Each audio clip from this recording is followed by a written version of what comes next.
here in my little backyard farm, I only hatch chicks with a broody hen. And that is really important to me because I believe it is the best way to do it. And in this world, we're always on a journey about learning about good, better, best. It's not to say that hatching chicks in a different way is bad. I just don't believe personally that it is best. And that is what I'm trying to achieve. And I don't always achieve it, but that's the journey that I'm on, to try and do things better every day and to try and keep things closer to nature as I learn more about how nature does things and why nature does things that way. So with that said, we're going to get into the video today all about why I think it is so important to hatch chicks with a broody hen rather than with artificial incubation methods. So let's get into that.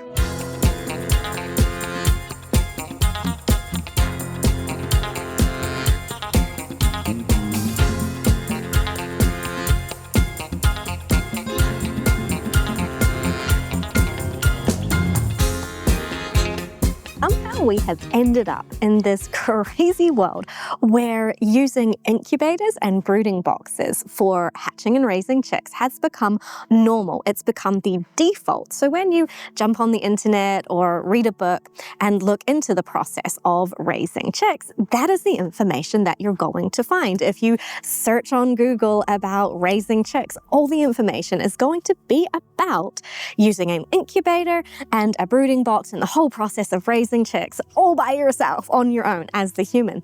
So this video is hopefully going to add some more content to this space of natural raising of chicks, because it is important that we have that information.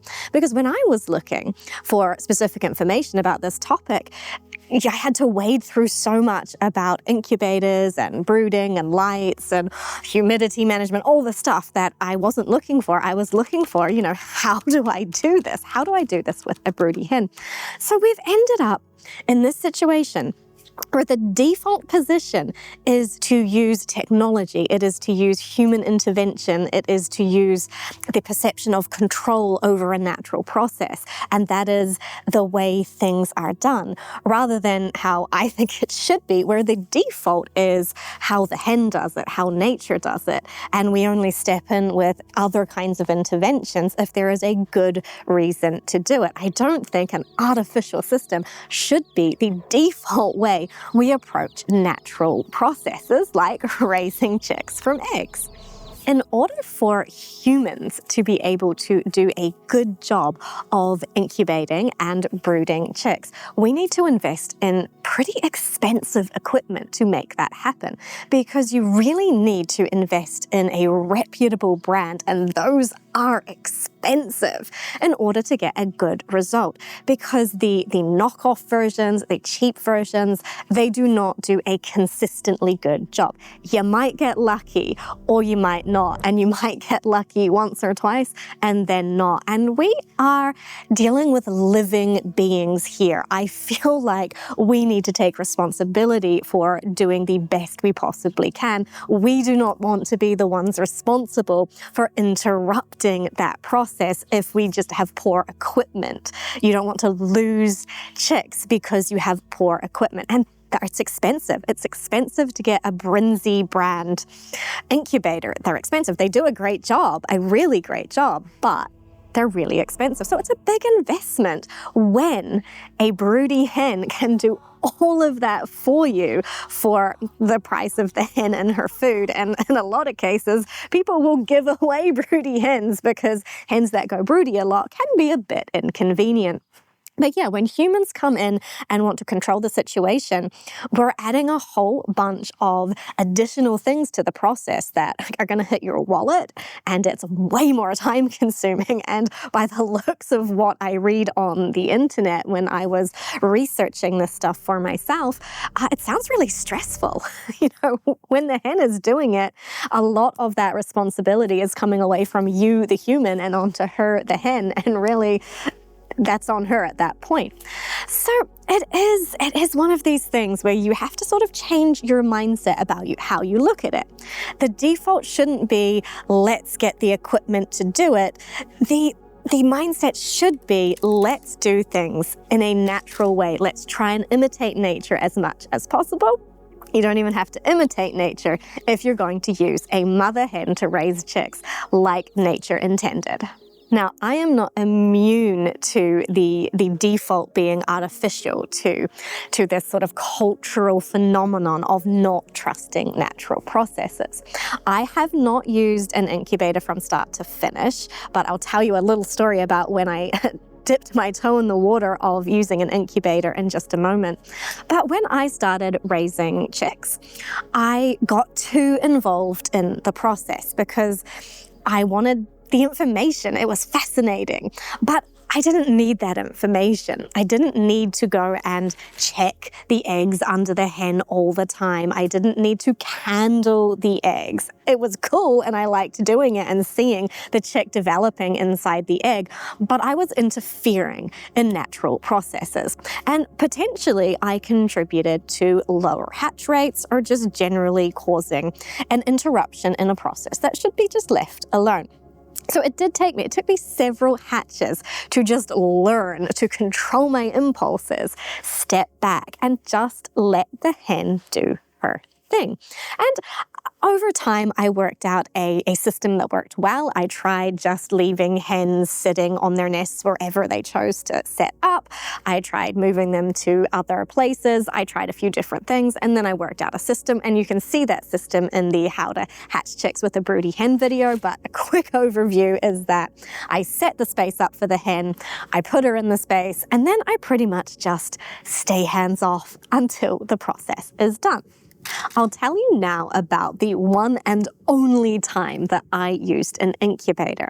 And I did a lot of things wrong in this situation, so I'm not blaming incubation as a concept for what happened here, but it is something to keep in mind that without good equipment, things can and will go wrong. So I wanted to control the process a little bit more closely. I wanted more than just putting the eggs under the hen and letting her get on with it. So what I did is I got a relatively cheap, it wasn't like the cheapest incubator in the world, but it wasn't a great one.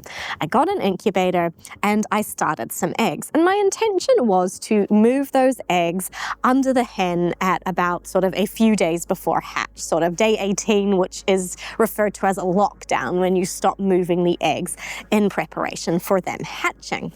So I was going to do that. And I did do that, but it didn't go well. So I set the eggs in the incubator and away we went. And from the beginning, I had issues with controlling the humidity and the temperature. I had to use all sorts of blankets over the top of it to maintain the temperature, and the humidity was all over the place. Keeping in mind that I live in a very humid environment and I was battling ambient humidity as well. So it was going wrong because the incubator wasn't that great. But it had a little candle attached with it, and I saw the chicks developing. Everything was going well from what I could see. And I did move those eggs to a hen at day 18 and waited for them to hatch. And they did hatch. Well, most of them did hatch, but the chicks died. They didn't even make it out of the nest. Only one chick made it out of the nest with the hen, and that chick was wrong.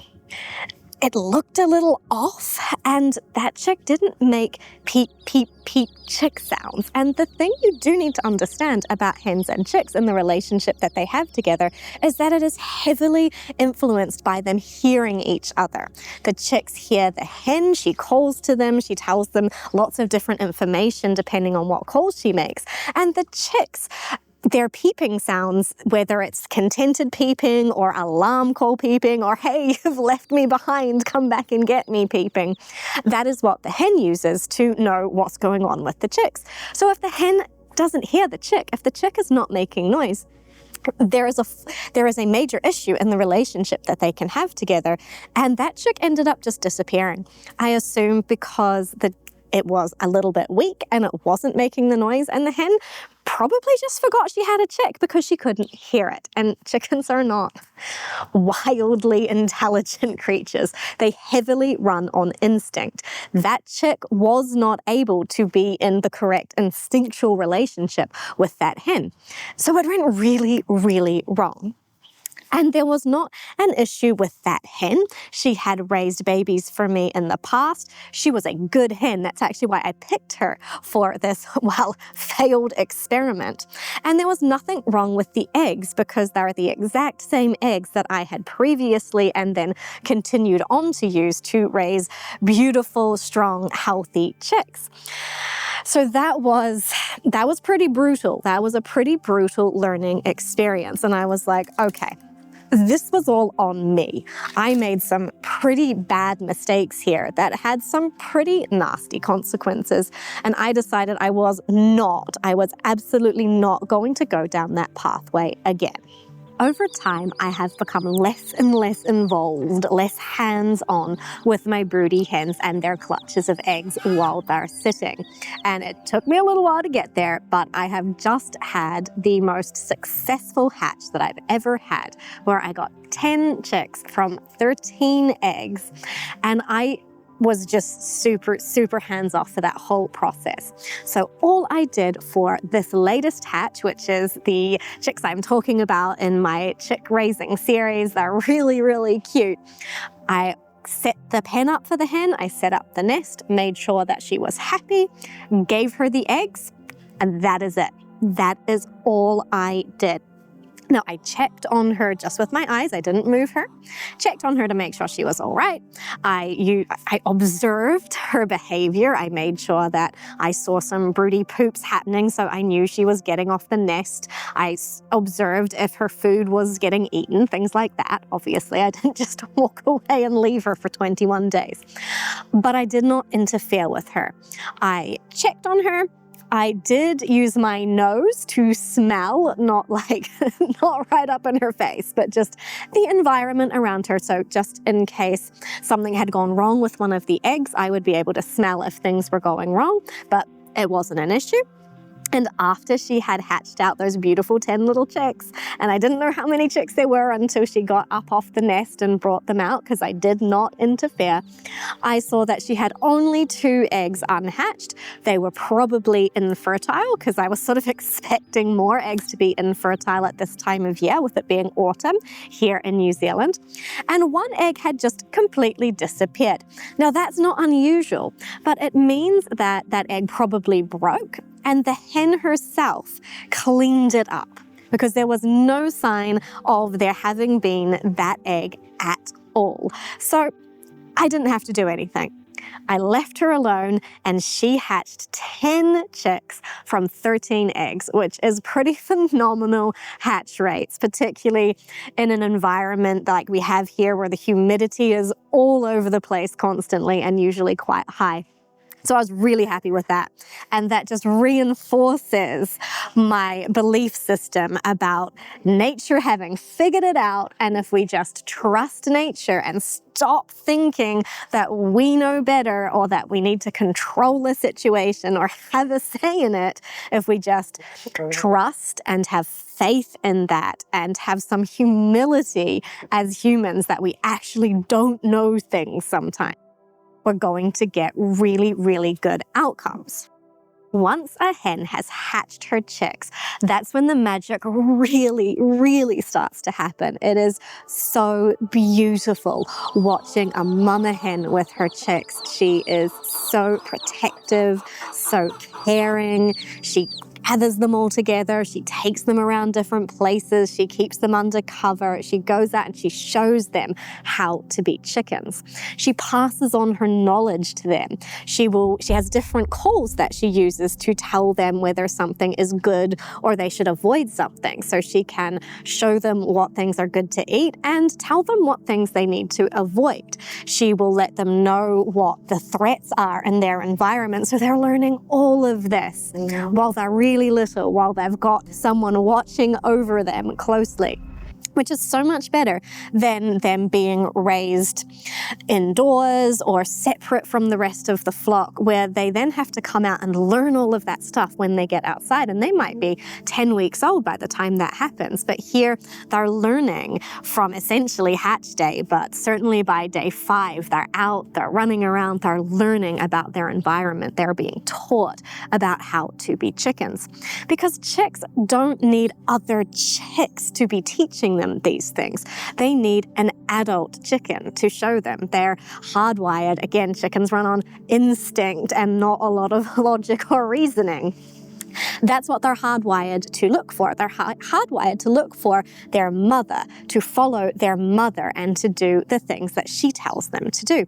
When they imprint upon each other, you're going to get some strange outcomes, some strange behaviors, because that's not the natural behavior for chicks. The natural behavior for chicks is to learn from their mother. Raising chicks this way is not just for the chicks either. It's also for the hens, because a hen absolutely loves raising her chicks. She is so content.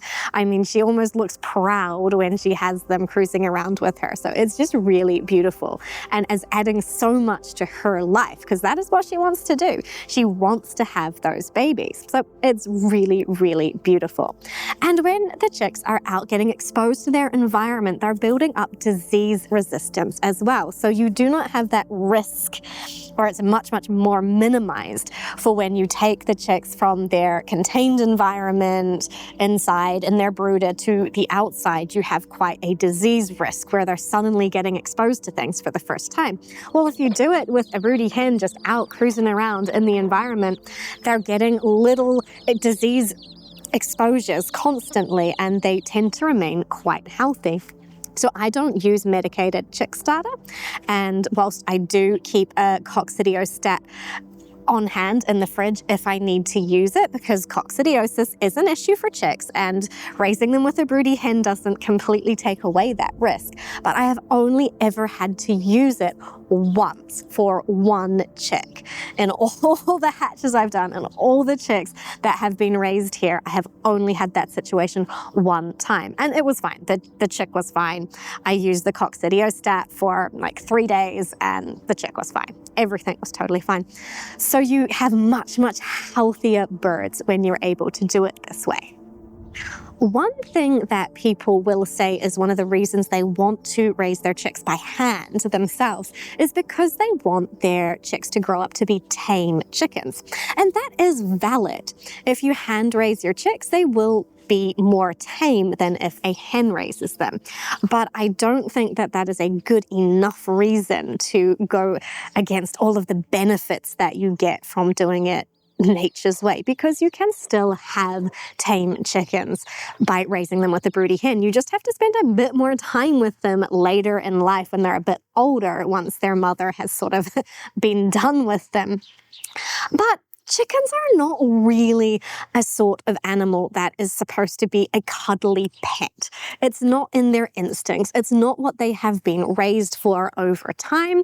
It's not hardwired into them like a dog likes to cuddle or a cat likes to cuddle. They don't love it like those animals do. So for me, I don't get all hands-on with my chickens. I'm not saying that's a bad thing, but it's just not something that I do. But you can absolutely tame your chickens just by spending time with them. It doesn't have to be done when they're tiny little chicks where you're essentially forcing the bond on them. You can do it just hanging out with them in the backyard, providing them with the good things that they like. And in that case, they're choosing to be with you, which I think is much more fulfilling than sort of making it happen with your human power. I hope that this video has brought something new to the space, that it is about natural chick raising, which is hard content to find. I really believe that it is the best way, and if we can move towards doing that, our chickens will be happier and healthier. That is not to say that you can't use an incubator and a brooder or buy chicks to raise. I am not saying that that is wrong. I am not saying that that is bad. But if we can move towards having faith in nature and having systems that allow us to do that, I think that that is for the best for us and for our chicken friends.